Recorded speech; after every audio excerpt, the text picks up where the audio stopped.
दोस्तों, लता मंगेशकर जी ने 6 दशकों से भी ज्यादा वक्त तक संगीत की दुनिया को अपनी मखमली आवाज और सुरों का तोहफा दिया। अपनी आवाज से कभी उन्होंने खोई मोहब्बत को जगाया तो कभी आंखों में आंसू भी ला दिए। लेकिन पिता की मृत्यु के बाद एक वक्त ऐसा भी था जब लता जी और उनके पूरे परिवार पर मुश्किलों का पहाड़ टूट पड़ा। उस वक्त लता मंगेशकर महज 13 साल की थी। चूंकि लता जी घर में सबसे बड़ी थी तो परिवार की जिम्मेदारी उन पर आ गई। घर की माली हालत को सुधारने के लिए उन्हें खुद की पढ़ाई तक छोड़नी पड़ी और उन्होंने करियर पर ध्यान देना शुरू कर दिया। वो महज 14 साल की उम्र में नाटकों और प्रोग्राम में काम करने लगी थी।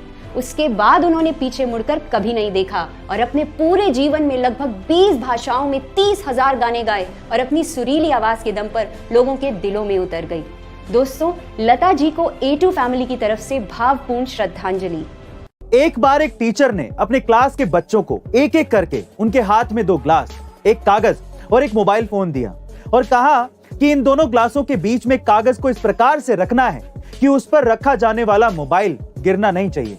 अब एक एक करके बच्चे आते गए और फोन को उस कागज पर रखते गए, लेकिन कागज हल्का था और मोबाइल भारी, इसीलिए बार बार वो कागज मोबाइल के साथ नीचे गिर जाता। पर आखिरी में एक बच्चा आया, उसने सोचा, दिमाग लगाया और कागज को फोल्ड करने लगा और फिर उस फोल्डेड कागज को दोनों ग्लास के ऊपर रख दिया और फिर जैसे ही मोबाइल रखा वो मोबाइल गिरा ही नहीं, उस पे बैठ गया। गाइस, इसे देखकर सभी लोग चौंक गए। इसे ही कहते हैं क्रिएटिविटी। गाइस, अगर आप भी लाइफ में सफल होना चाहते हैं तो आपको भी क्रिएटिव बनना चाहिए। ऐसे अमेजिंग मोटिवेशनल वीडियोस के लिए शेयर, सब्सक्राइब एंड लाइक। मिलते हैं अगली वीडियो में।